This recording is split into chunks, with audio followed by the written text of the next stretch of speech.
kita mau belajar dari Paulus. Ini ada satu statement Paulus yang ditulis oleh Lukas dalam Kisah Para Rasul yang sangat menarik, dan ini betul-betul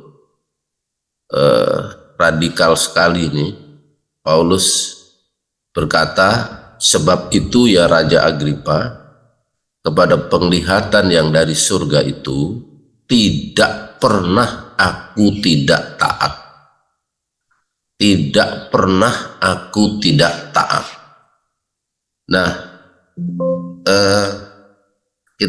saya coba ajak baca ini ya. Seperti apa itu perjuangan Paulus itu. Aku lebih banyak berjerih lelah, lebih sering di dalam penjara, didera di luar batas, kerap kali dalam bahaya maut, 5 kali aku disesat orang Yahudi, setiap kali 40 kurang 1 pukulan, 3 kali aku didera, 1 kali aku dilempari dengan batu, 3 kali mengalami karam kapal, sehari semalam aku terkatung-katung di tengah laut. Dalam perjalananku aku sering diancam bahaya banjir dan bahaya penyamun, bahaya dari pihak orang-orang Yahudi dan dari orang-orang bukan Yahudi, bahaya di kota, di padang gurun, tengah laut, bahaya dari pihak saudara-saudara palsu. Aku banyak berjerih lelah dan bekerja berat. Kerap kali aku tidak tidur, aku lapar, dahaga, kerap kali aku berpuasa, kedinginan dan tanpa pakaian, dan dengan tidak menyebut banyak hal lain lagi urusanku sehari-hari, yaitu untuk memelihara semua jemaat-jemaat dan seterusnya itu. Nah, ini perjalanan misi Paulus ya, di dalam pelayanan 3 kali paling tidak ini, keempatnya menuju ke Roma tapi dalam posisi sebagai orang yang ditahan, berjalan kaki katanya itu 14.000 kilometer jalan kaki. Nah, Paulus menulis ini, jadilah pengikutku sama seperti aku juga menjadi pengikut Kristus. Wow, saya tidak berani barangkali ngomong ini ya. Jadilah pengikutku sama seperti aku juga menjadi pengikut Kristus. Ikutilah teladanku.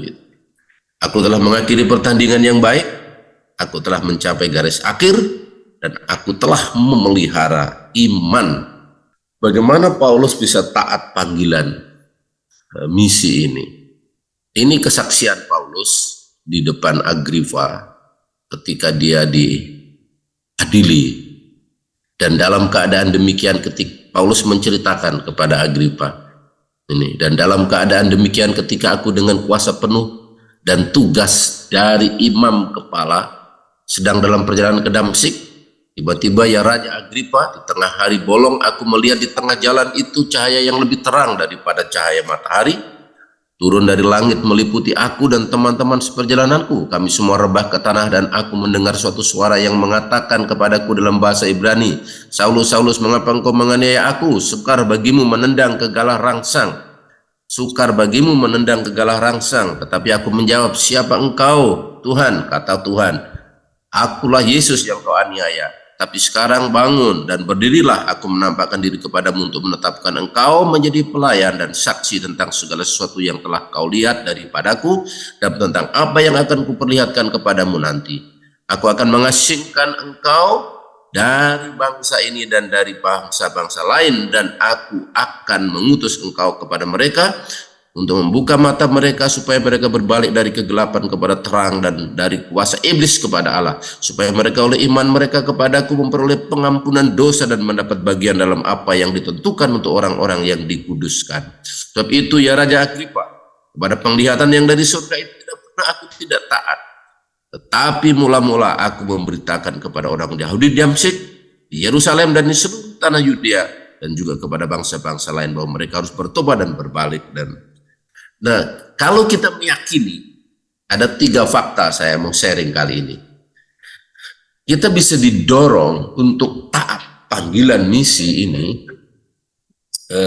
kalau kita yang pertama meyakini misi Tuhan tidak bisa dilawan. Misi Tuhan tidak bisa dilawan. Ayat yang kita baca tadi, itu pertahanan Paulus di depan Raja Agripa tersebut. Nah, saudara-saudara, justru lewat penangkapan, penganiayaan itu Paulus punya kesempatan menyaksikan tentang panggilan Tuhan, menyaksikan tentang Injil itu, menyaksikan tentang Yesus itu. Dan kepada Raja Agripa itu Paulus punya statement itu.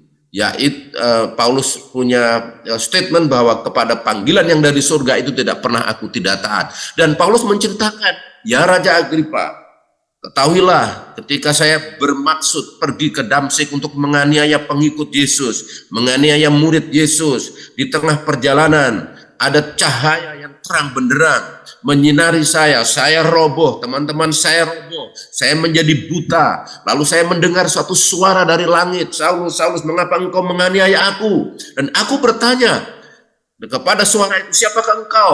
Dan ada suara, aku adalah Yesus yang kau aniaya itu.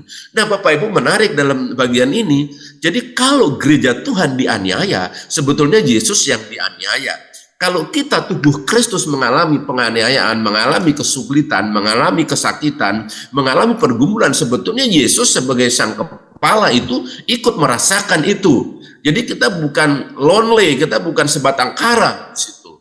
Karena Yesus itu adalah kepala kita. Kita sebagai satu tubuh itu. Nah, setelah itulah setelah Paulus bercerita kepada Raja Agripa tentang panggilannya itu. Nah, di dalam cerita itu menarik sekali. Ada 3 hal yang saya mau sharingkan ini. Mengapa Paulus begitu kuat ya taat panggilan itu, dan saya merasa ada 3 faktor ini. Yang pertama, saudara-saudara, yaitu ini tidak bisa dilawan. Nah, ini diungkapkan oleh Tuhan Yesus sendiri di sini. Saulus, Saulus, mengapa engkau menganiaya aku? Sukar bagimu menendang kegalah rangsang. Mengapa engkau menganiaya aku? Sukar bagimu menendang kegalah rangsang. Nah, saudara-saudara, kata galah rangsang ini adalah dari kata kentra. Ini. Nah, kata kentra bahasa asli ini bisa diterjemahkan ini, prick, tusukan. Bisa juga sting, sengatan. Bisa juga diterjemahkan stick, tongkat. Nah, kata kentra ini di dalam Wahyu diterjemahkan sengatan, sengat. Ada lebah itu ada sengatnya, kala jengking itu ada sengatnya. Itu kata sengat itu. Jadi Paulus ketika rebah, lalu Paulus buta, mendengar satu suara dari langit, dari Tuhan Yesus sendiri. Paulus, sukar bagimu menendang kegalah rangsang. Sukar bagimu menendang tusukan itu. Sukar bagimu menendang sengatan. Sukar bagimu menendang stik, tongkat. Jadi bagi Tuhan Yesus, saudara-saudara, Paulus membunuh orang Kristen itu menendang tongkat. Paulus menghambat pemberitaan Injil itu menendang sengatan. Paulus menghambat penginjilan, menghambat misi itu seperti menendang tusukan. Nah, sengatan itu, tusukan itu bisa seperti ini gambarnya. Ya, ini dia.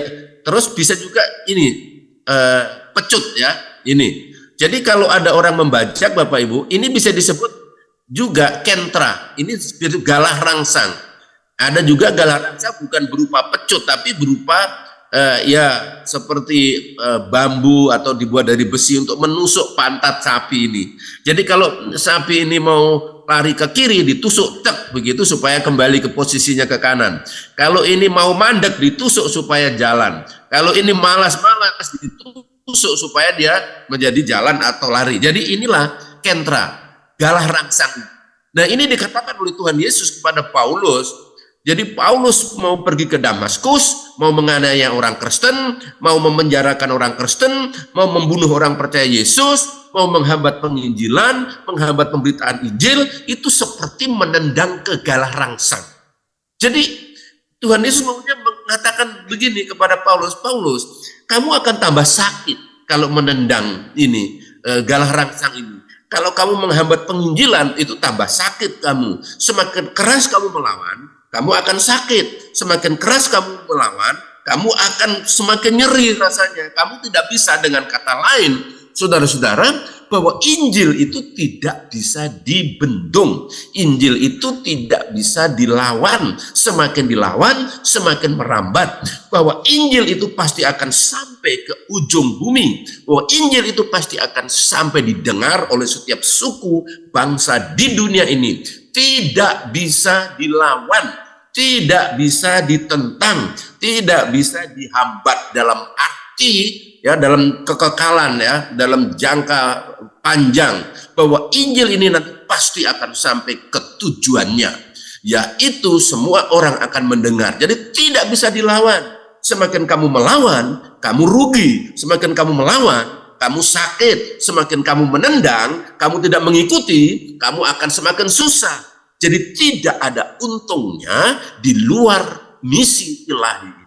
Jadi saudara-saudara, kita bisa didorong untuk taat panggilan misi, didorong untuk mengikuti Tuhan kehendaknya, kalau kita meyakini misi Tuhan ini tidak bisa dilawan.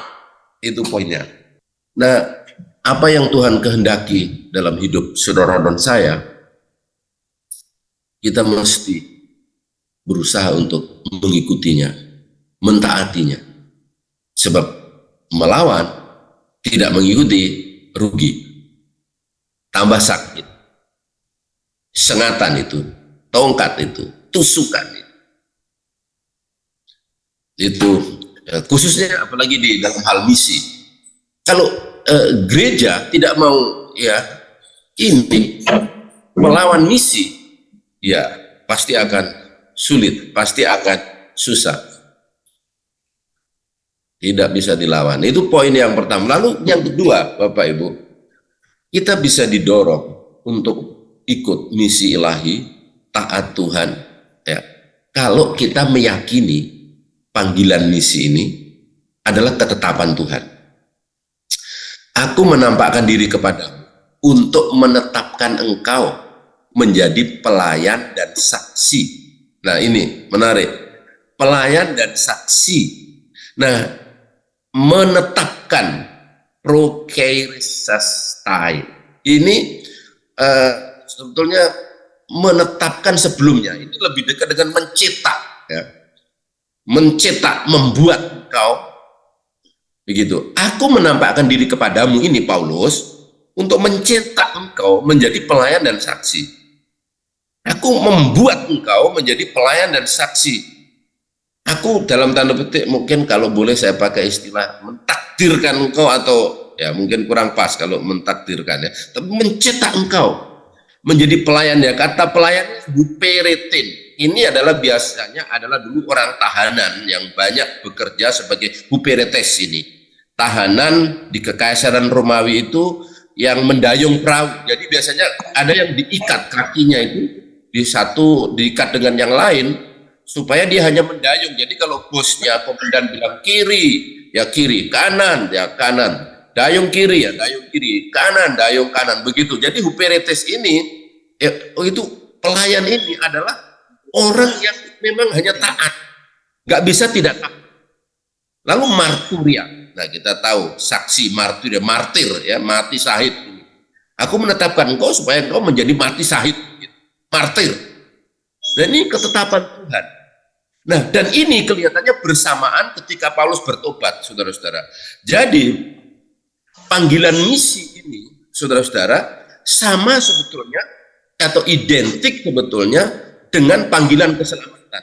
Ketika kita diselamatkan, kita punya panggilan misi. Ketika kita terima Yesus, kita juga terima panggilan misi. Jadi ketika kita percaya Yesus, kita dicetak ini sebagai pribadi saksi. Kita ketika percaya Yesus, kita ini sebagai martir, sebagai pelayan. Kita ini sebagai garam dunia, kita sebagai terang dunia, kita sebagai duta Kristus. Kapan? Ya ketika kita percaya. Jadi pada waktu yang bersamaan itulah kita telah dicetak oleh Tuhan di dunia ini. Kita adalah saksi, kita adalah huperetes, kita adalah martir, kita adalah garam dunia, istilah lain kita terang dunia, kita adalah duta, dan itu cetakan kita, dan itulah eksistensi kita, itulah kodrat kita. Kita tidak bisa menjadi yang lain. kecuali ya karena kita telah dicetak menjadi itu, yaitu menjadi saksi. Jadi Bapak Ibu, kita bisa didorong untuk panggilan misi kita sesuai talenta yang kita punya kalau kita yang pertama tadi meyakini bahwa ini tidak bisa dilawan. Dilawan rugi. Kalau dilawan ya tidak ada untungnya, justru tambah sakit melawan kehendak Tuhan. Lalu yang kedua, kita bisa didorong taat panggilan Tuhan, panggilan misi ini kalau kita meyakini dalam arti bukan hanya kognitif di kepala tapi menghidupi fakta, meyakini bahwa ini penetapan Tuhan. Saya memang dicetak untuk itu. Saya memang dibuat untuk itu. Saya tidak bisa menjadi yang lain kecuali ya menjadi saksi. Itu sebabnya saudara-saudara hanya bedanya ini saksi yang bagus atau saksi yang tidak bagus, saksi yang jelek atau saksi yang baik, tapi kita semua adalah saksi, kita semua adalah garam, kita semua adalah terang, kita semua adalah martir ini. Dan saya pikir inilah nampaknya yang membuat Paulus begitu giat di dalam panggilan misi itu, oleh karena meyakini bahwa ini ketetapan Tuhan. Sekali lagi, kita bisa didorong taat panggilan misi jika kita meyakini yang pertama bahwa ini tidak bisa dilawan. Menendang kegalah rangsang, melawan tambah sakit, tidak ikut rugi, menentang justru akan menyusahkan. Panggilan misi tidak bisa dilawan. Dan yang kedua, kita bisa didorong taat panggilan misi, ikut dalam misi Tuhan ini, penyelesaian amanat agung ini, kalau kita meyakini bahwa panggilan misi ini adalah ketetapan Tuhan. Ketetapan Tuhan, dan ini satu dengan keselamatan. Panggilan keselamatan, panggilan misi tidak bisa dipisahkan. Saya selamat, saya adalah duta. Saya selamat, saya dicetak menjadi misioneri. Saya dicetak menjadi terang, menjadi garam, menjadi saksi sesuai talenta karunia yang Tuhan beri. Dan yang ketiga, saudara-saudara, kita bisa didorong untuk taat panggilan misi ini. Pernyataan Paulus di sini, kepada penglihatan yang dari surga itu tidak pernah aku tidak taat. Jadi yang ketiga, kita bisa didorong mengikuti panggilan Tuhan ini kalau kita meyakini bahwa panggilan misi ini bersifat surgawi. Saudara-saudara, Paulus pernah menulis ini.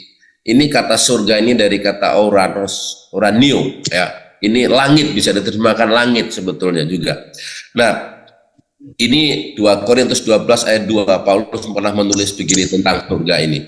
Aku tahu tentang seorang Kristen 14 tahun yang lampau, entah di dalam tubuh aku tidak tahu, entah di luar tubuh aku tidak tahu, Allah yang mengetahuinya. Orang itu tiba-tiba diangkat ke tingkat yang ketiga dari surga.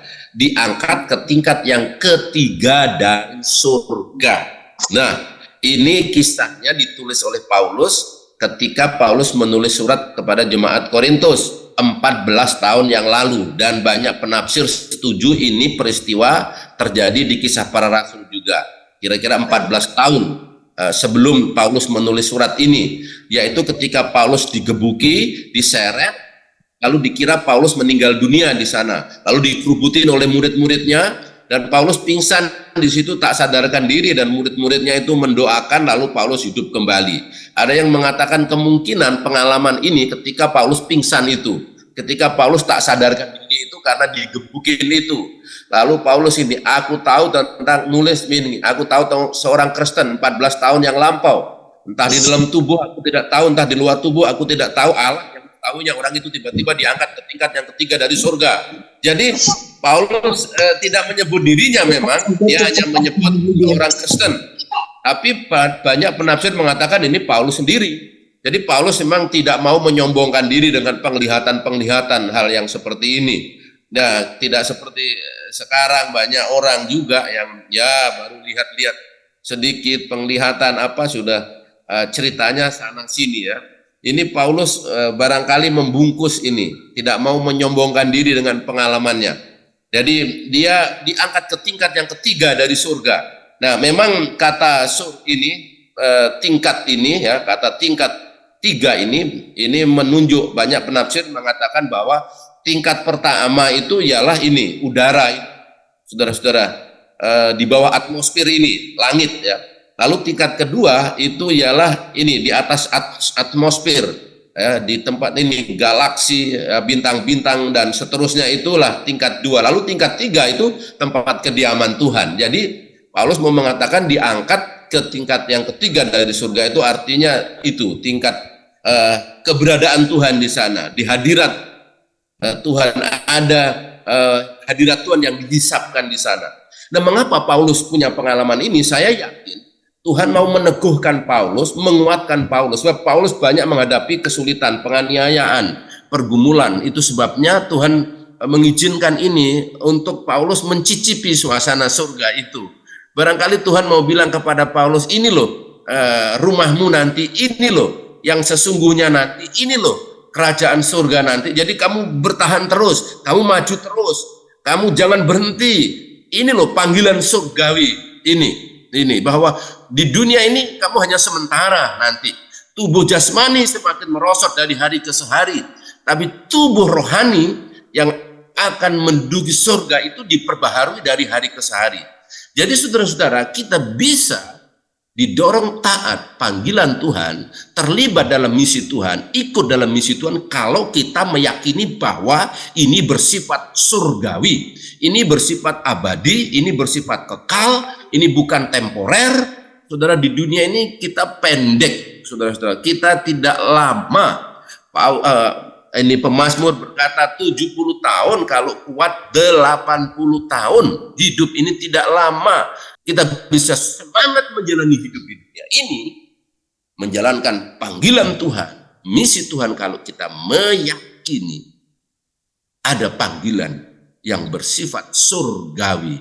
Surgawi, panggilan surga. Bapak Ibu, surga itu ada karena Alkitab mengajarkan. Surga itu ada karena keadilan Tuhan menuntut itu ada. Surga itu ada karena Yesus mengajarkannya. Surga itu ada karena dalam Alkitab berburan pengalaman para bapak-bapak beriman, termasuk Paulus ini, yang menunjukkan fakta bahwa surga itu ada. Surga itu ada,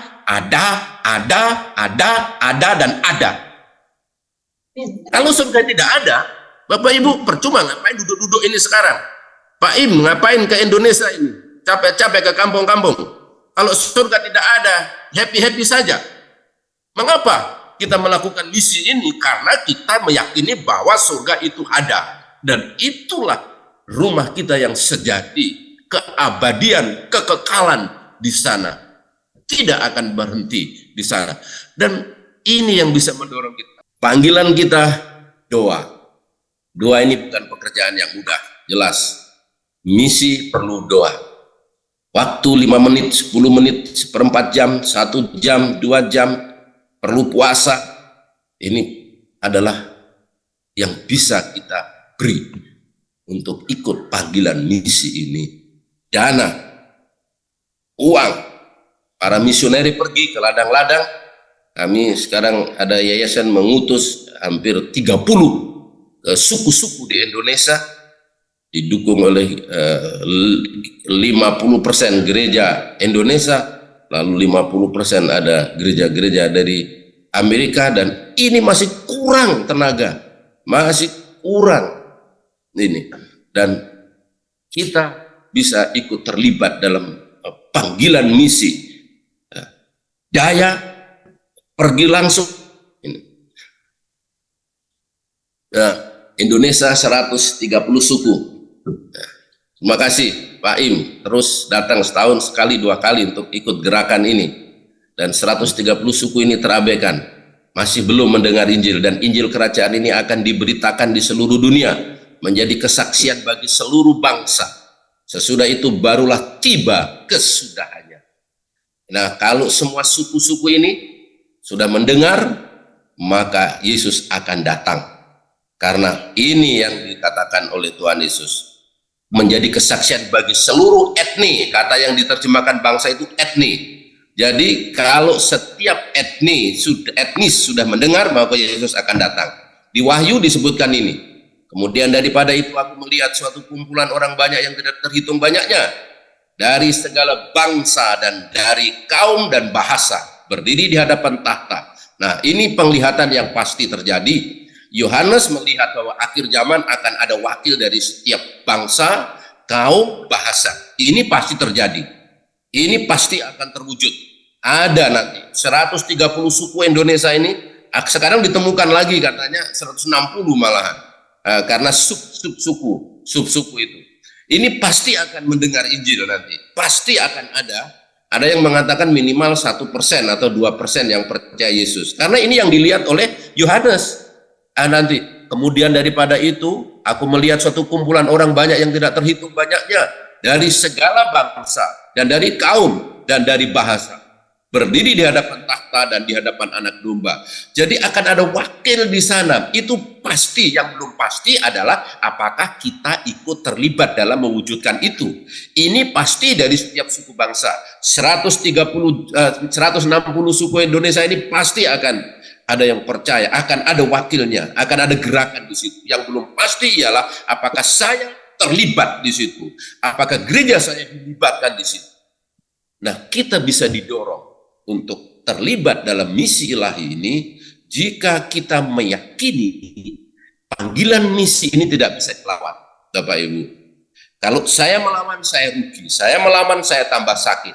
Gereja saya melawan, tambah hancur, tambah tidak berfungsi. Lalu yang kedua, misi ini kita bisa taat, didorong untuk mengikuti panggilan misi ini karena apa? Panggilan misi ini ketetapan Tuhan. Ini dicetak oleh Tuhan. Memang saya dicetak untuk menjadi misioneri, menjadi duta, menjadi terang, menjadi garam. Dan yang ketiga, kita bisa didorong taat atau ikut panggilan misi ini jika saya meyakini bahwa panggilan misi ini bersifat surgawi, bersifat abadi, bersifat ini harta yang sesungguhnya nanti. Tuhan, terima kasih untuk apa yang menjadi pengalaman Paulus ini dan yang telah disaksikan oleh Paulus kepada banyak orang Yahudi waktu itu, kepada Raja Agripa, kepada Felix, kepada Festus, bahkan kepada orang Yunani, orang Romawi pada waktu itu. Dan saat ini kami bisa mendengarnya, saat ini kami bisa membacanya. Bagaimana Paulus taat panggilan misi, bahkan tidak pernah tidak taat. Dan tolonglah kami Tuhan untuk ikut panggilan misi ini. Tolonglah kami, ingatkan kami selalu. Karena ini memang tidak bisa dilawan. Kami harus ikut. Kalau tidak ikut kami rugi. Kalau tidak ikut kami justru semakin sakit. Tolong kami Tuhan, ingatkan kami untuk ikut panggilan ini. Karena ini ketetapan-Mu, karena ini ciptaan-Mu, karena saya dibuat untuk itu ya Tuhan. Dan karena ini bersifat surgawi, bersifat abadi. Hidup kami di dunia ini sementara. Ada hidup kekal, ada surga yang abadi. Dan untuk itulah Tuhan, kami mau berjuang, kami mau taat, kami mau ikut.